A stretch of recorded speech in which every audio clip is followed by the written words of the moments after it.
Welcome to Spirit Level, the podcast that explores spirit, mystery, inspiration, and the ancient art of divination through the lens of modern living. I'm Jamie. And I'm Fingal. And we're your hosts. In this podcast, we have a mix of guest speakers asking what spirituality means to them, talking heads between Fingal and me, our experiences, what's helped us along our paths, and what could inspire you, and maybe some meditations along the way.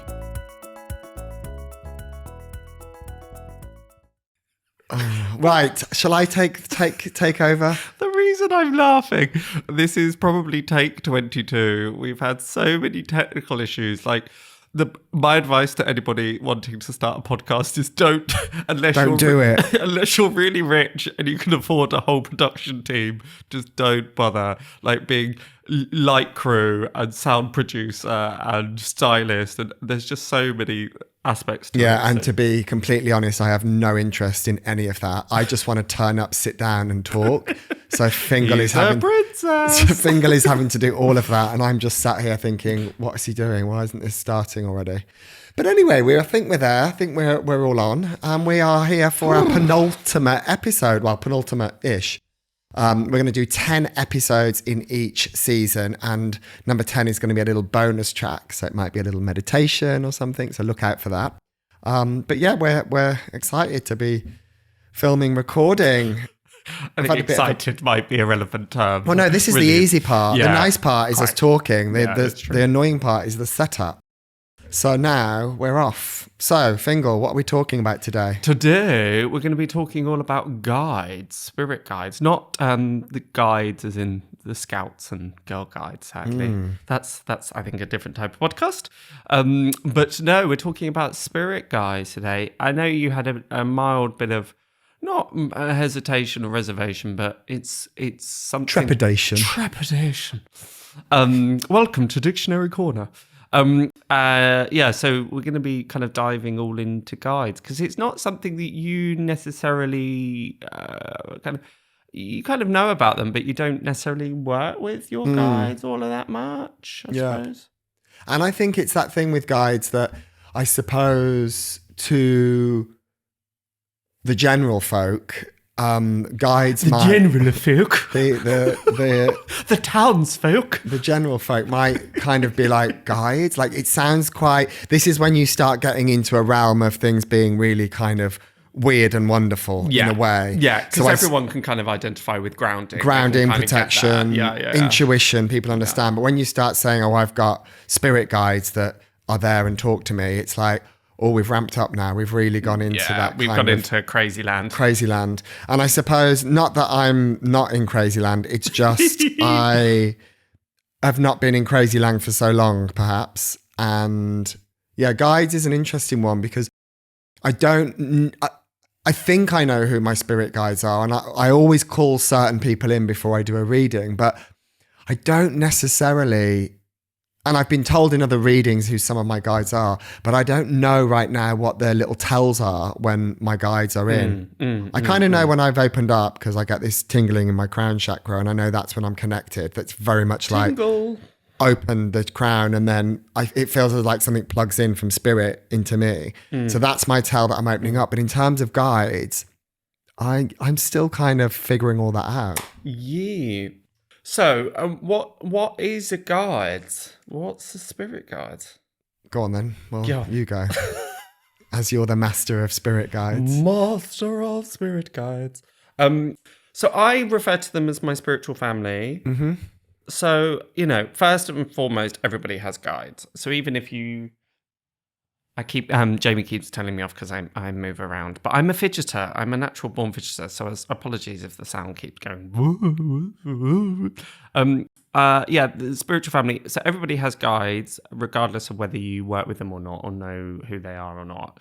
And I refer to them, as I say, my spiritual family. So they're kind of those that are on.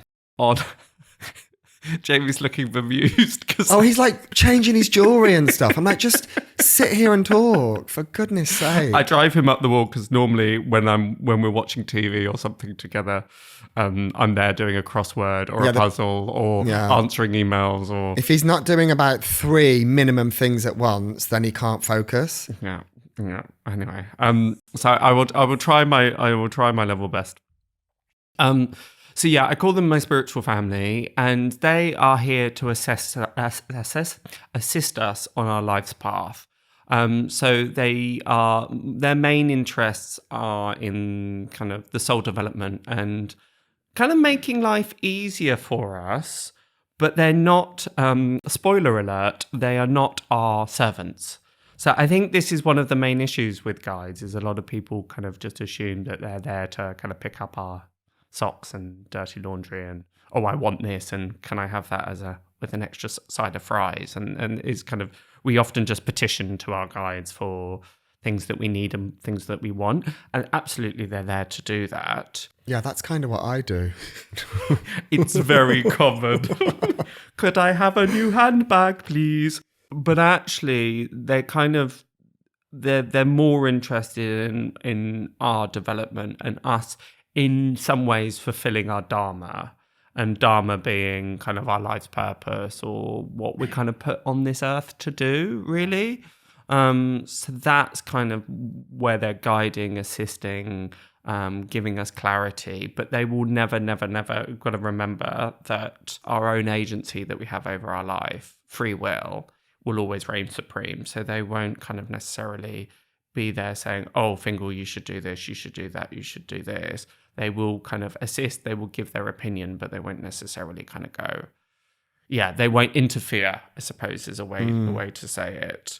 But you'll also have different guides for different areas of your life and for different. So this is where it starts to get a bit kind of complicated. So we have what is effectively called our main guides. So they normally are Gatekeeper or Doorkeeper, and we'll talk about that more in a moment. You'll have your main guide, and then you'll have your guardian angel. They tend to be the kind of the trinity of main guides that everybody is kind of assigned at birth. These are all soul contracts that you make before you are incarnated onto Earth. Oh, okay. I thought that they changed. I didn't know that you had to have the same guide. They do change. Yeah, absolutely. But you always are assigned with a certain one from birth. Yeah, so you'll well, it's not like out you pop and they're there. Well, I suppose in some ways they are. Kind of offering guide. Yeah, I suppose they are even as babies. They're with us. But the arrangement of when they change and when they come in and out will also be predetermined before you're incarnated. So it's a really good point. So some of your guides will be with you for life. Some of your guides will be with you for particular periods of your life until you kind of learn certain life lessons or soul lessons, or you overcome a certain obstacle.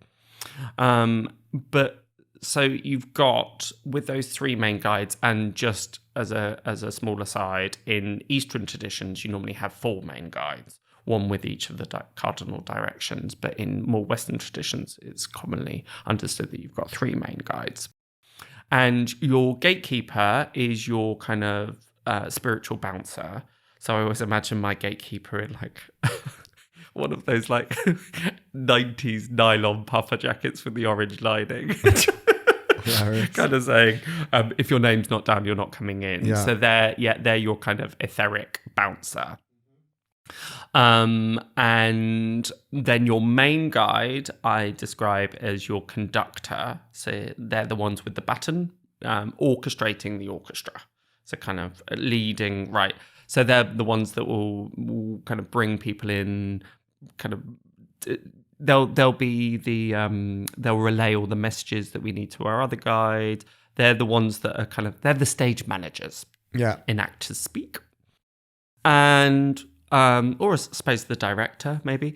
And then your guardian angel that stands behind you is, again, this very kind of maternal figure, very much about this unconditional love, protector as well, but it will also be the one that's kind of again, that very kind of gentle energy, that very kind of supportive.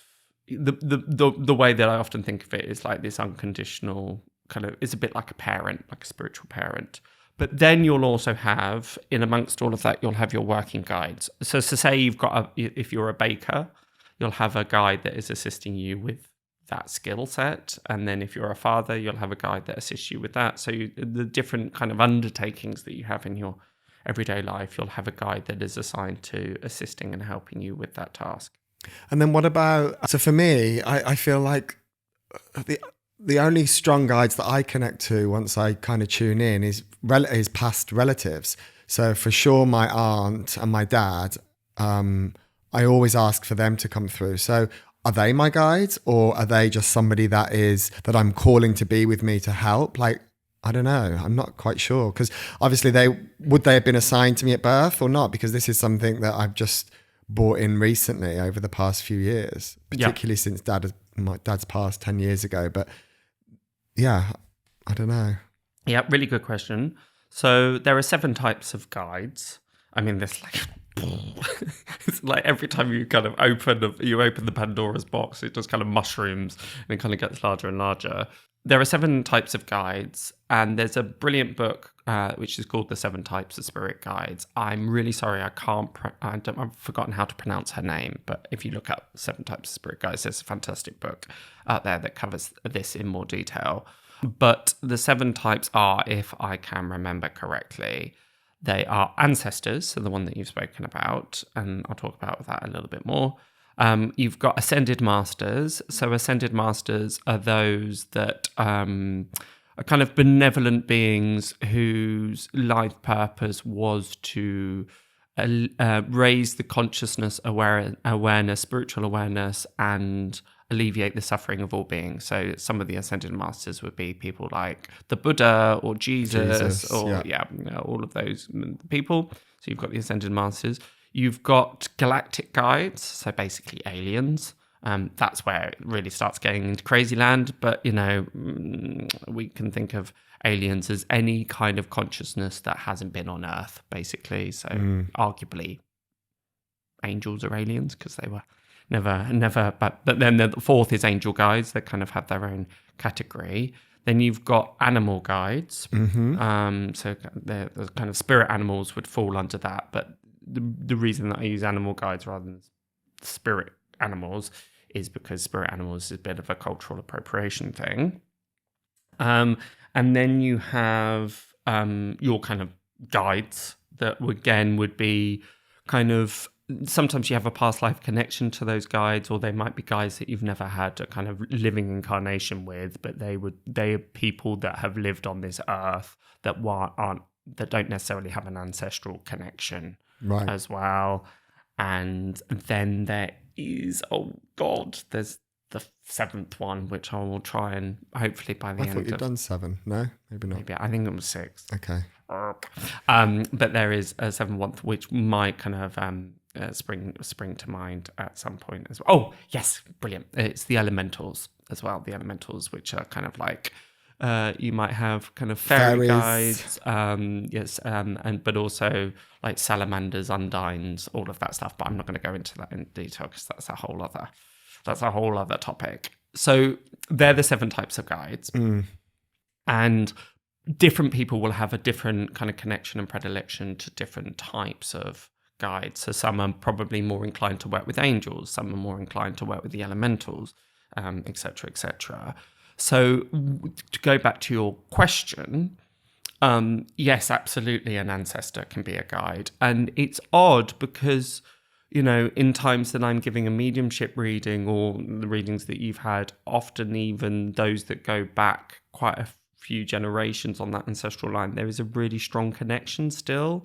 There's often a more inherited interest, or more of a vested interest is the word I was looking for ancestors to help us, even though we might not have necessarily met them. So it's basically anybody that can help in the assistance of your growth, understanding, and kind of uncovering those spiritual lessons. So it can, whatever form that takes. And for me, it's like, I wouldn't leave the house if I didn't have that connection with my guides. I don't know. I don't quite know how people kind of necessarily get through the grim rigmarole of life without feeling as though they can call upon as much spiritual kind of support and connection as they possibly can. Maybe we should share then who our spirit guides are. Maybe we should, or is it too personal? It's a funny one, that. I don't mind talking about them of sorts.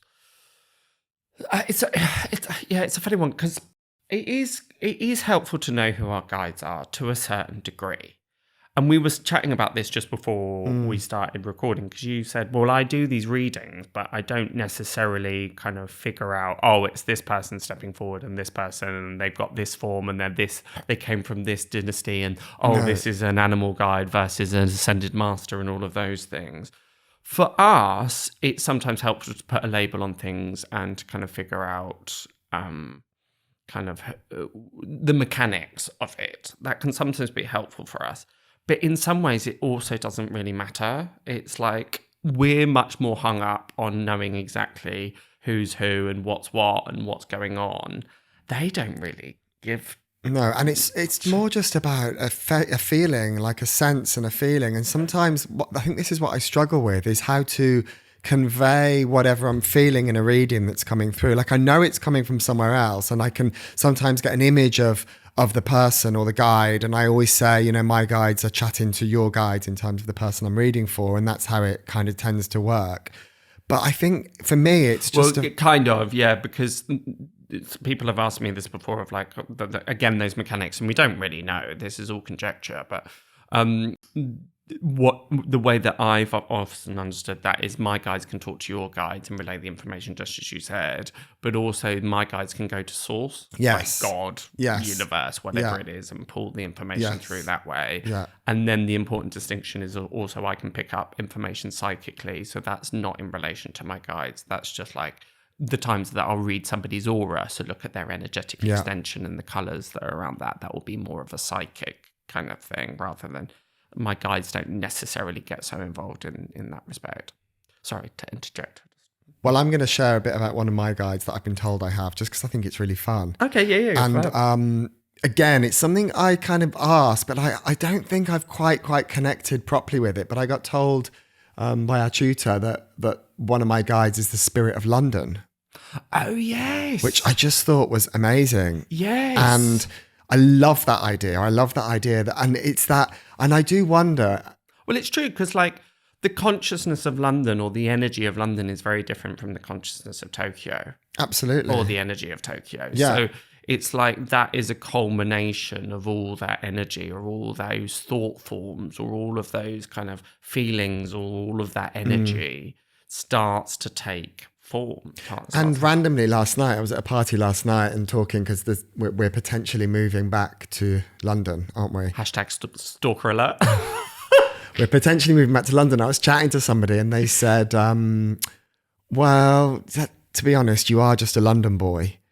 And that's funny because, I have lived here. I left college at 16 and came to London. So I've lived in London most of my adult life. And it does feel like home. And it is weird that somebody said that last night. And then the fact that I've got a guide that is the Spirit of London, it's like there is such a big connection to London without a doubt.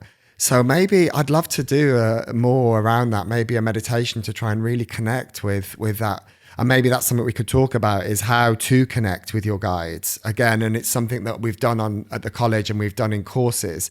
But perhaps I need to sit down and spend a bit more time doing some meditations around that. I haven't actually done it for a while. Yeah, and this is a really common question, is how do I start connecting with my guides? First and foremost, just start chatting to them. Just start talking to them, start asking questions. Sometimes when I wake up, especially when I come into the studio, I open the door and go, hi. And then when I'm leaving the studio, I go, see you later, everybody, bye. And I really like that connection and talking to them while they are there, but having that interaction. And the big thing that I always say is, a lot of people say, oh, how do I connect with my guides? And then they get a bit discouraged or dissuaded because they don't have like an instant connection. They can't just pick up the phone and be like, hey, John, how are you? It's like any relationship. It requires effort. it requires you kind of, sending out those energetic feelers. Just having those, and it takes time, I suppose, to get to know somebody. Yeah, exactly. So it is that thing where you might not know all about them straight away, and you might not even know their name. And I remember our tutor also saying that sometimes you never know their name, and that's fine. I don't know the name of any of my guys. Oh, do you not? Oh. Whereas some people have names for them, don't they? Yeah. But it's just us trying to label it in a way, like you said, to help us understand it. And I suppose that depends from person to person if you need that or not. If you're somebody that needs that to help you understand, that's fine. Yeah, exactly that. It's like they don't care if you call them Frank or Jonatelli or whatever. So the first and foremost is like, I don't know what name Jonatelli is, but yeah. maybe that is the name of one of my guys, Jonatelli. But so the first and foremost is just speak to them, just ask, and also ask for a symbol or a sign. Yeah. So just say, right, okay, guys, if you're with me, if you're here within the next 24 hours, send me a sign and whatever. And it will come, you've got to have gratitude and hope and faith in your heart, but they will absolutely show you, and that might come through in kind of advertising or a magazine that you read, or you find a feather somewhere unexpected, whatever it might be. So that's first and foremost. Meditation absolutely is an important one, and setting that intention. And again, don't be discouraged and dissuaded if it's not like this visceral kind of IMAX experience as soon as you sit down. And then third and foremost is, go for a reading. So I do spirit guide readings and drawings. So I often draw people's guides and kind of make that initial kind of connection. But I remember one of the analogies I was given, which I think's really stuck with me, is I'm really happy to do that, and I love looking at people's guides. It's something that I find really fascinating and kind of exciting, and they're usually quite weird and wonderful, which suits me to the T. If you haven't guessed, I'm not what they would call straight-laced. Yeah, it's that kind of thing of, imagine if you went on a date and you had somebody, like a third person at the date, and so say like John comes on you on the date, and you say, John, do you mind asking Geraldine if she likes the food? And then Geraldine goes, yes, John, can you tell Fingal that I'm really enjoying this meal? Then John turns around and says, yes, Geraldine's very much enjoying this meal. It's like that. It's just absurd to kind of think of a kind of relationship in that respect. Although, again, the analogy I use is, well, if your date was Spanish and you didn't speak any Spanish, then you might need a translator. And that's often what I'm doing. I'm being the translator. But there is a certain point where I kind of have to hand that over. And one thing that I never do in my readings is give people names for their guides, because I feel that that's for the person to discover and understand. I feel that that's a kind of intimate moment. But in all the time that I have done this work, I've been doing this work, 6 years, 7 years? I've only seen my guides 3 times. What, as in seeing them with your mind's eye? Yeah, with my mind's eye. So I remember one time being in a meditation, and this woman came in, and I saw her. She's the most vivid I've seen of guides. She, again, I don't mind sharing this. She's Japanese. She came through with this absolutely beautiful kimono, very kind of slow. And she helps me with the drawing. So she came with this huge calligraphy brush. Right. And she was there just showing me kind of painting all of these symbols and images. Absolutely stunning. And she actually gave me a name. Interestingly, I do know the name of... Well, no, she gave me a word. She gave me a name, and I put the name in Google, and it is actually a place in Japan, weirdly, like this really obscure place in Japan. So either that's where she came from, or, people can have names that are places. Yeah. And actually one thing I haven't told you, one thing I did the other day is put in, you can get artificial AI artwork. Oh, yeah. So I put in, kind of create me a Japanese woman with a calligraphy in a red kimono, and the image came up, and I was like, right, okay, that will do. That's like a good visual representation of my guide for me. So I thought that was like a bit of a hack. So AI has its place in the spiritual realms as well. Completely. We are making up spirit guides. Yeah, completely. Looking to deepen your spiritual practice and holistic well-being? Then we have the answer. Here at the Wellness Foundry, we run spiritual retreats throughout the year in both the UK and abroad with an emphasis on luxury, community, and spirituality. Expect a soul-enriching blend of yoga, profound intuitive teachings, delicious food, all within an idyllic setting. Use code PODCAST5 at checkout and enjoy 5% off your booking. For more information and bookings, visit the website wellnessfoundry.co.uk/retreats or find out more on our Instagram at Wellness Foundry. Terms and conditions apply. The thing is, often with spirit guides is, for some people as well, like those spirit guides coming in can be quite intimidating. I remember, I think you may have heard this, our tutor mentioning that one person, she had Goofy as a spirit guide for a while. I don't remember that. But she didn't literally have Goofy as a spirit guide, but the spirit guide had to kind of come in and present itself in a way that wasn't intimidating, wasn't going to scare. Because, I've seen some spirit guides, I'm like, oh my God, that's kind of quite ominous looking. I've had executioners with axes and like a hooded figure and things like that. But there'll be a sense, and they're always, oh my God, sorry, I've just remembered. I've written an article on the my website about spirit guides, and it's if I do say so myself, it is worth reading because it kind of goes into some more of the mechanics and how to connect with them and stuff like that. And I've also, if you want a meditation on how to meet your spirit guides, on the website under free resources, there's also an ebook with the meditation on it. So again, that's worth checking out. But on the article on the website, in the comments bit, there was somebody like, don't believe this man. He is working for the devil. Spirit guides are just the work of the devil. So it's interesting. Really? Again, it's that thing where a lot of people feel that, because it is about working with the unseen. So for some people, that can be kind of unnerving. It's what people often like about tarot cards, is they're actually something that you can see, right? But spirit guides is where the main thing is it requires trust and it requires belief, and to develop that trust, again, is what takes a long time. So again, it's just that kind of, I feel that you need to check in with yourself and ask yourself, am I comfortable with this? If my spirit guides then start kind of giving me their tells, you were saying about the tingling on the head, for me, it's like this expansive feeling in my ear. Are you going to be okay with that? Or are you going to feel that that's kind of a bit, I'm not sure if I like this. So often you have to unpick quite a bit of fear before that connection can really, really come in kind of hardcore.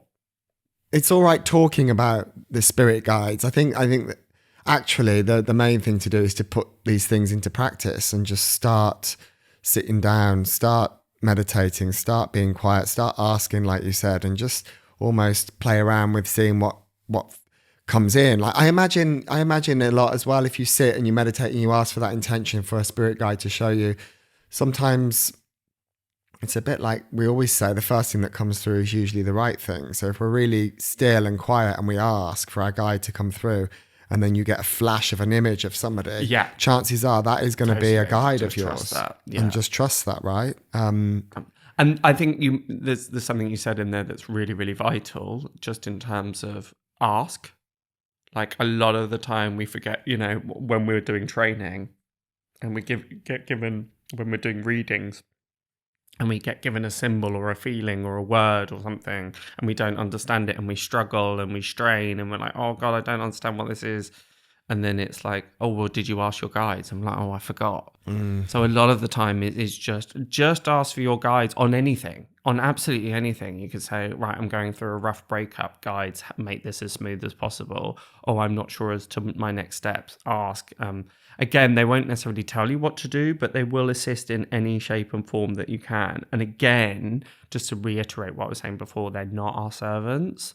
So it's really important that you, on occasion, I say, guides, what do you want me to do that can help you? So it's like a two-way street. It's like, what can I do to help others? What can I do that would be best of service to other people or to the universe or whatever? So it's not just a kind of me. This is what I find slightly troubling and disturbing about manifestation and guides in general. It's leaning into this kind of I want a Porsche kind of attitude rather than actually how can I grow, how can I best serve, how can I all of that stuff. So I mean, it worked for Osho, didn't it? is that Was he was the one that had like the 12 Rolls Royces, right? Oh yeah. That's, to be fair, that's what we're aiming for. So Not a Rolls. not a Rolls, No. maybe a Bentley. And just one. No. No. Mercedes convertible.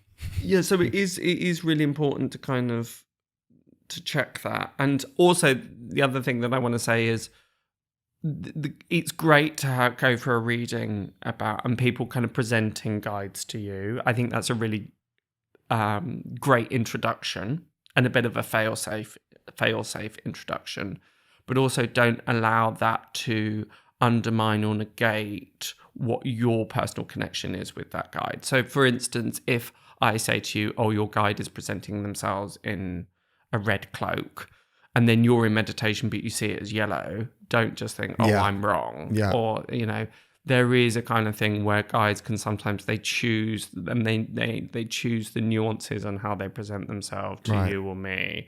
So just kind of, as you said, it's like I really kind of believe in that impression and follow that impression and don't just kind of, backtrack it or undermine it just because somebody else has told you differently. The whole point of guides is it is a personal connection. Yeah. It's not for other people to kind of prove. And also another thing to look for in terms of a guide trying to present themselves is if you've got a sudden interest in a certain kind of culture or civilization. So if you're mad about Egyptology or you've suddenly become really interested in Norse mythology or whatever, again, that can be a bit of a spirit guide kind of connection or something that's trying to kind of present itself. But it's really interesting and fun to kind of figure out, oh, I'm in my painting. I wonder who's around helping me in this process. Oh, in my kind of nursing thing, right? Who's around me helping in this process? Because there will be someone each for those. I just remembered, I've actually got, I think, 1 or 2 drawings of a spirit guide that you did to me when we first met. Yes. But they were up on the wall in our old flat, but they must be still in boxes somewhere because I don't know where they are. And there's Yeah, that was weird. old lady, like an Indian lady almost. And then there was a man that looks like my dad's Uncle. brother. Yeah, your uncle. No, sorry, not my dad's, but my grandfather's brother. Yes. That's right. And when we shown it to my mum, she was like, oh my God, that looks like my dad's brother. And those were the two. I must get those out and have a little look. It's been a while. It's a really powerful thing. And again, that's a really good reminder. It's like, find a memento that reminds you of your guide as well. So for instance, if you do have an Indian guide, maybe pick up a little kind of figurine of something like an Indian elephant or whatever it might be. And again, that's just that little kind of constant reminder. Because also you will have guides that will come in and out as well for a particular period. So if you're going through a rough time or if actually you're on a really exciting project, you may have a guide that comes in. And that can be quite discombobulating for people because suddenly that guide moves away and you think, oh, where have they gone? It's like, oh well. And you're kind of looking under the sofa in the settee of, oh, where's that guide gone? So again, they'll kind of present themselves and sometimes kind of come away again. Yeah, because I've noticed in readings recently, if say I have a client that, I start talking about wanting children and wanting family and recognize that there may be a slight block there, whether there's a fertility issue or something, and you're kind of on the right track because you can see them getting all teary and it's like, okay, I'm on the right track. And then you kind of say, you connect. I say, actually, I think this is coming through spirit. And I get the sense this is grandmother on mother's side. And then you realize that this connection is there because that's why it's what they want for you. They want to help you have family. And it's what, it was really important to grandmother in spirit to keep the family together. So she's here as your guide on your journey to become a parent. and you start being able to connect those dots. And then after, you know, you might unpick it after, and it's like, yeah, of course, she was always the one that held the family together, and now she's gone. Yeah. So she's coming through, and maybe you're the closest thing to kind of do that now, to hold either the external family together or for you to nurture and have a baby and have children. Totally. So I always say to them, you know, that is for sure one of your guides in terms of having children. So if you're struggling, ask for the help, ask for them to help you. Completely. And it might feel a bit artificial initially. Exactly. To kind of go, oh, grandmother, can you help with this situation? But do it. It will, I promise you, it will make a difference. They will do everything they can. It's also just important to kind of point out that, you know, not all, when you go through a mediumship sitting and your kind of neighbor comes through or your grandfather comes through or whomever, it doesn't necessarily always mean that they're a guide. They can kind of offer wisdom and advice and guidance, but a guide tends to be, for me anyway, and feel free to disagree with this, but for me anyway, tend to be people that kind of stick around for a particular period or a particular project or a kind of, they kind of linger, I suppose is the thing. The other thing that I really want to point out, and is really important, really, really important, I often have to remind myself of this, is your guides want you to have fun, and they want you to have fun with them. You know, sometimes we can think of guides as very solemn, very serious, very kind of more. And yes, in some ways it is, because it's kind of serious business in terms of spiritual growth, and the lessons around that are important. But like, joke with your guides, have fun. It does not have to, just because it's spiritual does not mean that it has to be very earnest and very kind of dull.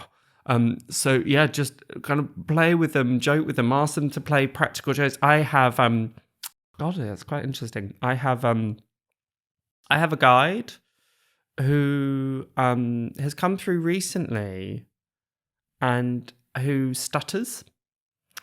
So sometimes in my readings I start to stutter. It's really odd, because obviously in my everyday waking life, fine, I never have any issues, but in my readings I sometimes struggle to get the words out, and he's come in to pace.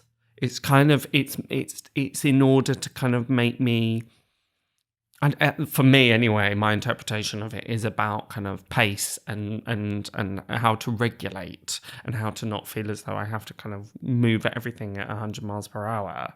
Oh, interesting. Yeah, because you do talk quite fast.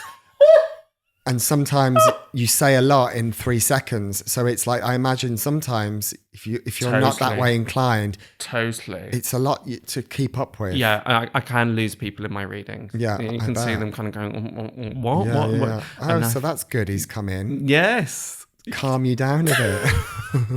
Well, I think the only thing for that is sedentary drugs, really. But giving you a stutter to slow you down. That's hilarious. It's they're so clever. It's really, really, really fascinating.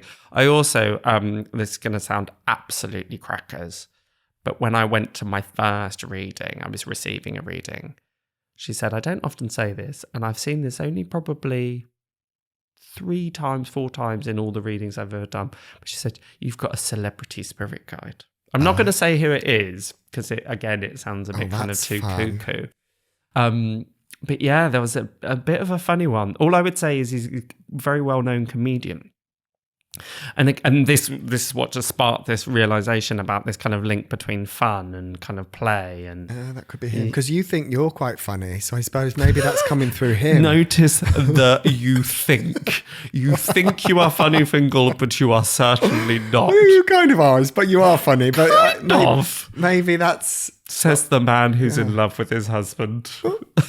I suppose you're mildly funny at best. You are funny. We should tell the viewers a little bit about how a spirit guide session might go and how a spirit guide drawing session might go, because it's something that I suppose it's not a service that's one of the busier services. You're mainly known for your readings, but actually your art, like, people don't know, Fingal was a designer and very, very good artist and can draw. So it was just a natural thing that he started drawing spirit guides. But I just wondered if you could kind of give people a little synopsis of how that session might look, because I know you also read for people in that session as well, whereas I think sometimes you might look at it and think, oh, you'll come away with a drawing, but actually you do get a reading at the same time, don't you? And then it's this piece of artwork that they can take away. Thank you for asking that. It is something that I'm coming to terms with myself, because for a long time I had to separate my kind of artistic side and my psychic side. I think that was quite necessary for me to understand the kind of separate archetypes in some ways. And I kind of had to keep them discreet in my mind in order to kind of stay objective, I suppose. And now they're starting to blend much more and come back together. But this all came about because I'd seen, what's his name? That I think it's Tyler something, that medium on Netflix, quite a young guy. Yes, does a lot of celebrity sittings. Yeah, I can't think. It really, he seems like a really, really lovely guy. And but I saw him. He has a kind of sheet of paper, and he scribbles. Yeah. And I thought, oh, I'll give that a go. That might really help me. And that's what I started doing. And then over time, just during the sittings, I would start drawing portraits of people and kind of faces of people. They started off just as kind of random doodles, and then they started developing, as I say, more and more portraits. And I'd hold them up to people and say, who's this? And they go, oh my God, that's like... And it wasn't always people that had just passed. Sometimes it would be people's boyfriends or people's sons or people's grandfather or whomever it might be. So there's a really, really famous psychic artist called Coral Polge. Amazing woman, and she used to do the same thing. She's passed now, but she was a really prolific psychic artist. And again, more and more I just draw these portraits of people, and sometimes it would be ex-partners or whatever, and it was really kind of, the results of it were really quite incredible, kind of blew my mind even. So as part of that, I will just sit in and tune in to somebody and then just start drawing. And I always start with the eyes. Actually, I kind of start loosely putting in the eyes, but always ends it with finishing the eyes, weirdly. But I'll just kind of draw as I'm reading, as I'm giving information, as I'm giving guidance. So you're completely right. I'll give some kind of evidence of who the person is. Yeah. So if it's a guide, I'll say, okay, where did they come from? When did they live? What were their characteristics? What was their personality? Was there any distinctive physical qualities about them? Then I will lean more into kind of, okay, why are they wanting to work with you? Why are they your guide? Yeah. And then expand that into how they're going to help you in life and how you can call upon them and how you can deepen that connection. So it is, it's important to say it is a very kind of 360 thing. It's not just kind of, there's a drawing, there you go. Would it always be a guide, or could it be a loved one that's passed? Yeah, both. But you can't specify. No, not really. It is this important thing with mediumship readings and guide readings. It is whomever really chooses to step forward at that particular time. Usually that's kind of who's closest to you, but not always. But I'd always set an intention. Doesn't always happen, but I do set the intention, right, give them somebody that they'll recognize. Obviously, in the case of guides, that won't apply because you're working kind of with the unknown. But it's something I love doing, and I think it's really important that, again, you just get a firmer sense of who your spiritual family might be. So this was also what I was going to interrupt you about, kind of in a roundabout way. So it was perfectly thing. So don't forget, just as a brief reminder, if you want the meditation on how to meet the guide, look on free resources on the website. There's also an article. So I think if you search in your search engine something like Spirit Guides and the Wellness Foundry, you should get a link to the articles. But again, it's under free resources if you have a bit of a hunt. And then if you'd like to book in a Spirit Guide reading with me, they're available both in Zoom and online and in person. Sorry, I've just had this big remembering that I want to kind of talk about, but you can look under readings and under my services. The thing that I've just gone a tiz about.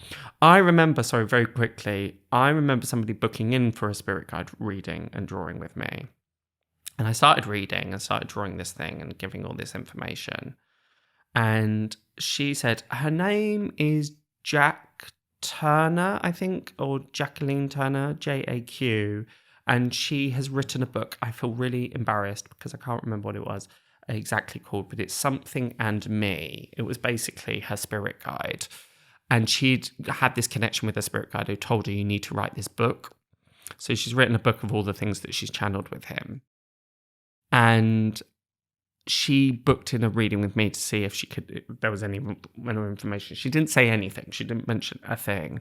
And I drew this person for her and showed her, and she nearly fell off her chair. And she showed me a drawing that she had done about 3 years previous, and they were identical. Identical. And that to me was a real pivotal turning point within my career, because I was like, oh my God, this isn't just the world of make-believe anymore. And she printed it in the book, didn't she? She put it in the book. She can find it. Hopefully we'll put a link within the bio. I feel really bad that I can't remember off the top of my head. But I remember showing that to you. We were on our honeymoon, weren't we? And I was reading it and I showed you the book. And that actually brought tears to my eyes, because it was like such a profound piece of proof from spirit. It's like, I know this sounds a bit kind of egoistic, but they were like, you've got a gift, basically. This is an absolute gift. So that was, I just wanted to share that before we close. Amazing. Good way to end. Well, we're going to do our kind of reading. Fingal's going to do a reading. As always, as tradition. So although I think we've let it slip a couple of times, but it's... we've done it most times. Yeah, I think we've remembered. Jamie, I'm going to ask you to tell me when to say stop. Oh, okay, cool. All right. Keep going. Give them a good shuffle. And stop. Oh, we've got the 10 of Swords reversed. I'm going to show it up for the people on the camera. 10 of Swords, normally the right way up, talks about kind of endings, often quite abrupt endings. They can usually be quite painful endings. It's quite interesting because the card is quite a stark image. It's literally this kind of character laying on their back with all these swords in their back. So it's quite a grim image. But actually, it's one of the most spiritual cards within the deck, curiously enough. And his mudra, his hand gesture in this card, is seen in one other card in the whole of the deck, and that's the Hierophant. And it seems perfectly in alignment to today's session, because the Hierophant to me is always the spirit guide card. And the reason that he has this mudra, this particular hand gesture, is it says there's something above us. There is something greater than us. Whereas the devil in the tarot has a different mudra, different hand gesture that says, all you see is all you've got. And it's interesting with the 10 of Swords because you've got this very, very black sky with this band of gold sky behind it. And it's a reminder for me, it's like even in the darkest times, even at our lowest ebb, even at the times where it feels as though all hope is lost, or at the end of our tether, or we are, the times that we're down on the floor, it's a reminder that there is always hope. As long as we keep hope, everything is possible. And there is always a guidance and a connection to something greater than us. Because in this figure, we've got this figure lying on this floor with these swords in his back, but he's maintaining that mudra. And it's also a reminder that, things often have to die away in order for the new to kind of take place. So it basically talks sometimes about spiritual death and how sometimes even the most painful kind of situations and the most kind of heartbreaking scenarios are sometimes necessary in order for that kind of growth to continue on. So it's a little bit of a reminder, whatever situation that you find yourself in, whatever, even in the bleakest of times, our guides are always there to assist us if we ask. Thanks for listening, everybody. Have a great day.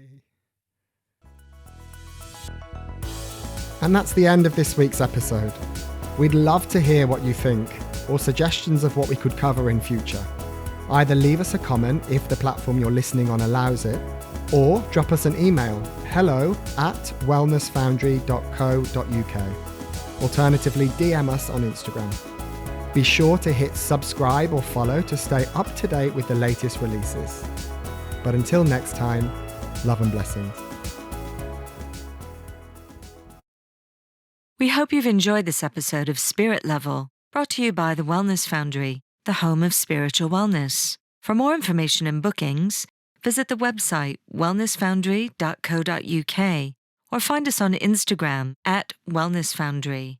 Don't forget, as a thank you for listening, receive 5% off your first booking by using code PODCAST5 at checkout. Terms and conditions apply.